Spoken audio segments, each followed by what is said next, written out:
नमस्कार, आप देख रहे हैं एनएमएफ न्यूज में आपके साथ शबनम।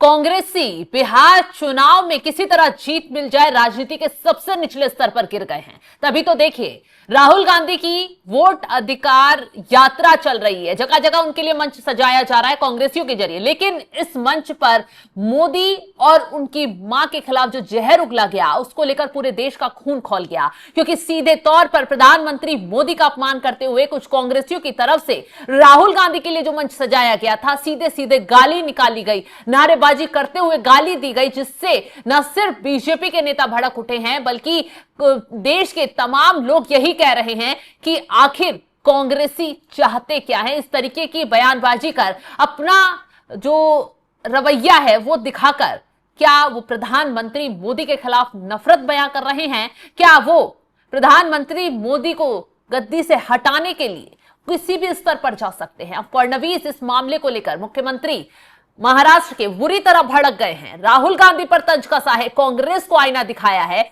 और सीधे सीधे कहा है कि जो राहुल गांधी ये कहते हैं कि वोट चोरी हो रही है, इलेक्शन कमीशन चोर है, प्रधानमंत्री को गालियां दी जाती है, प्रधानमंत्री की मां को गालियां दी जाती है, खुद राहुल गांधी का दिमाग चोरी हो गया है जो इस तरीके की हरकत हो रही है। ग्राफिक्स दिखाते हैं क्या कुछ पूरे मामले की शुरुआत हुई, कैसे फडणवीस ने जवाब दिया। बिहार में राहुल गांधी की वोट अधिकार यात्रा के दौरान पीएम मोदी को लेकर आपत्तिजनक टिप्पणी को लेकर बीजेपी भड़क गई है।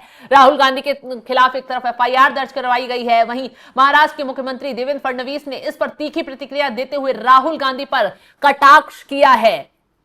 फडणवीस ने कहा है, मैंने पहले भी कहा था कि राहुल गांधी का दिमाग चोरी हो चुका है और जब मैं दिमाग चोरी हो जाता है तो लोग इस प्रकार की बातें करते हैं। फडणवीस ने कहा है कि आप राष्ट्रीय नेता कहलाते हैं और इतनी अच्छी बातें करते हैं तो आपको राष्ट्रीय नेता कहलाने का क्या अधिकार है? मुझे लगता है कि जब किसी का दिमाग चोरी हो जाता है तो उसे इग्नोर कर देना चाहिए। तो फडणवीस की तरफ से राहुल गांधी पर सबसे तीखा प्रहार किया गया। इसी बीच पटना में बीजेपी नेता कृष्णा सिंह कल्लू ने गांधी मैदान थाने में राहुल गांधी के खिलाफ शिकायत दर्ज करवाई है। हालांकि राहुल गांधी के खिलाफ क्यों इस मामले में एफआईआर दर्ज हुई है, क्योंकि कांग्रेसी नेता यह भी सवाल खड़े कर रहे हैं कि जब राहुल गांधी मंच पर मौजूद नहीं थे, राहुल गांधी ने यह बयान नहीं दिया, तो उनके खिलाफ क्यों एफआईआर दर्ज की गई? तो इसका तर्क सिर्फ यही है कि जो मंच था वो सिर्फ राहुल गांधी के लिए सजाया गया था।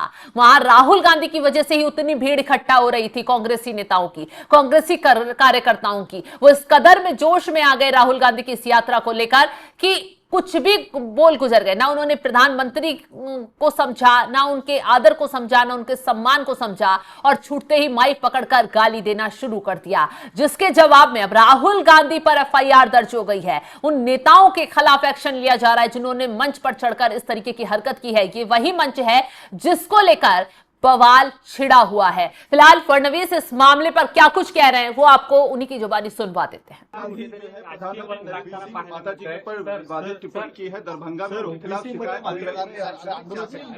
मैं आपको बहुत साफ शब्दों में कहता हूँ कि मैंने इससे पहले भी कहा था कि राहुल गांधी का दिमाग चोरी हो गया है और जब दिमाग चोरी हो जाता है तो इस प्रकार की ओछी बातें लोग करते हैं।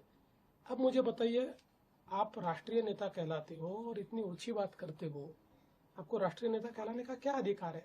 और मुझे तो ऐसा लगता है कि जब किसी का दिमाग चोरी हो जाता है तो उसको इग्नोर कर देना चाहिए। तो ये पहली बार नहीं है जब कांग्रेसियों ने इस तरीके की हरकत की होगी। जब जब चुनाव देश में आते हैं तो कांग्रेसी हार से इस कदर बौखला जाते हैं कि लगातार बीजेपी नेताओं के खिलाफ बयानबाजी में निचले स्तर पर आ जाते हैं। वो भूल जाते हैं कि किसको हथियार बनाना है, किसका इस्तेमाल कर तंज कसना है। मां शब्द का इस्तेमाल किया गया, जो मंच पर गालियां दी गई, वो मां जिसके सम्मान में हमेशा मुंह से अच्छे ही शब्द निकलते हैं, जिसका सम्मान हमेशा किया जाता है, चाहे वो किसी की भी मां हो। लेकिन कांग्रेसियों के लिए शायद वो एक हथियार है जिसका इस्तेमाल मंच से गाली देने के लिए किया जा रहा है। प्रधानमंत्री को कोसते कोसते उनका परिवार तक पहुंच जाते हैं और इसी का नतीजा और इसी का जो पूरा हर्जाना है वो कांग्रेसियों को हर बार भरना पड़ जाता है। इसका जो अब हर्जाना है वो कांग्रेसियों को भुगतना तो पड़ ही रहा है। चारों तरफ से कांग्रेस का विरोध शुरू हो गया है और हर बार कांग्रेस को हार ही हाथ लगती है, क्योंकि जनता भी इस तरीके की बयानबाजी, इस तरीके की जुबान से काफी चिढ़ जाती है। जनता को भी समझ में आता है कि राजनीति के लिए इनके पास कोई मुद्दा नहीं रह गया। जनता को लुभाने के लिए, जनता को अपने पक्ष में लाने के लिए कांग्रेस के पास क्या कोई मुद्दा नहीं रह गया है? क्या राजनीति के सबसे निचले स्तर पर गिरकर कांग्रेस किसी भी हद तक गुजरने के लिए तैयार हो जा रही है? बीते कुछ दिनों पहले आपको याद होगा, लोकसभा में विपक्ष के नेता पीएम मोदी और गृह मंत्री अमित शाह के खिलाफ जिस लहजे में बयान दे रहे हैं, उसे लेकर बीजेपी नेता और कार्यकर्ता राहुल गांधी को घेर रहे हैं। राहुल गांधी लोकसभा में विपक्ष के नेता है, वो इस तरीके की बयानबाजी उनके मंच से उनके नेताएं कर रहे हैं। आप सोचिए, राहुल गांधी ने अभी हाल ही में तू तड़ाक पर वो उतर आए थे।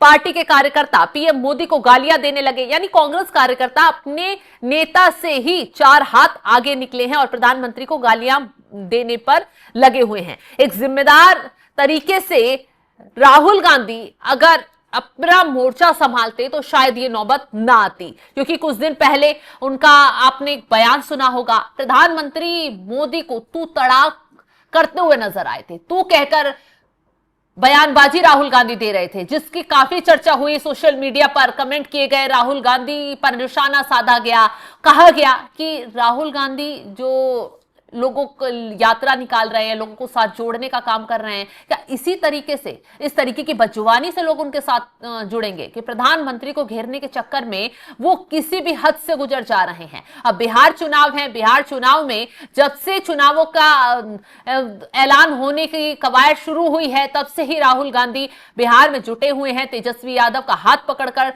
लगातार यात्राएं निकाल रहे हैं, कभी बाइक से निकल पड़ते हैं तो कभी पैदल निकल पड़ते हैं, जनता के बीच जा रहे हैं। इस दौरान उन्होंने नया मुद्दा, पहले तो आरक्षण खत्म कर देंगे, संविधान को खत्म कर दिया जाएगा, संविधान को बदल दिया जाएगा। लोकसभा चुनाव के दौरान इस तरीके का नैरेटिव सेट किया गया, हालांकि ये झूठ निकला। उसके बाद अब ये कहा जा रहा है कि चुनाव आयोग वोट चोरी कर रहा है और बीजेपी की जिस राज्य में सरकार हाल ही में बनी है वो वोट चोरी की वजह से बनी है। महाराष्ट्र पर जमकर निशाना साधा गया। अब बिहार में चुनाव है तो बिहार को घेरा जा रहा है, बिहार में वोट चोरी का आरोप लगाया जा रहा है। तमाम जो वोटरों के वोट कटे हैं, जो लोग मर गए थे, जो जिनके पते बदल गए, जो 2 जगह वोट कर रहे थे, उनके वो जब वोट कटे तो विपक्षी दलों को तकलीफ होने लगी। सबसे ज्यादा राहुल गांधी चिल्लाते हुए नजर आए, आरोप लगा दिया कि चुनाव आयोग बीजेपी के साथ मिला हुआ है, बीजेपी के कार्यकर्ता के तौर पर काम कर रहा है और इसी वजह से ये वोट काटे जा रहे हैं और फर्जी वोटर ऐड किए जा रहे हैं। बाकायदा लिस्ट लेकर मैदान में उतर गए और फिर उसके बाद महाराष्ट्र के चुनाव पर भी आरोप लगा दिए। कहा कि जब महाराष्ट्र का नतीजा आया था तो उस दौरान भी गड़बड़ी हुई, बड़े लेवल पर फर्जी वोट डाले गए, वोट चोरी हुई।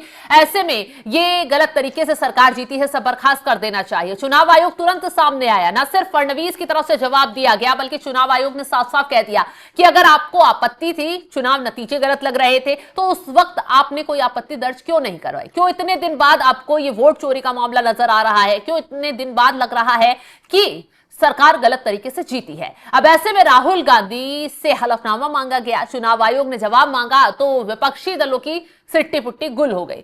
अब ऐसे में बेनकाब महाराष्ट्र में तब भी हो गए जब सुप्रीम कोर्ट ने एक याचिका रद्द कर दी, साफ कह दिया कि जो आरोप लगाए जा रहे हैं बेतुके हैं, निराधार हैं, सरकार ऐसे बर्खास्त नहीं होती है। हालांकि फडणवीस की तरफ से भी तंज कसा गया कि जब तक आप झूठ बोलते रहेंगे, झूठ की राजनीति करते रहेंगे, जनता आप पर विश्वास नहीं करेगी। और अब जिस तरीके से कांग्रेसियों की तरफ से पीएम मोदी के खिलाफ आपत्तिजनक शब्दों का इस्तेमाल किया गया है, उसको लेकर फडणवीस बुरी तरह भड़क गए हैं। राहुल गांधी पर तंज कसा है और उन्हें आईना दिखाया है, साफ साफ कहा है कि राहुल गांधी का दिमाग चोरी हो गया है, इसलिए वो इस तरीके की हरकतें कर रहे हैं और अपने नेताओं से करवा रहे हैं। फिलहाल इस खबर को लेकर आप क्या राय रखते हैं कमेंट बॉक्स में जरूर बताइएगा और तमाम बड़ी खबरों की अपडेट के लिए आप हमारे साथ जुड़े रहें। नमस्कार।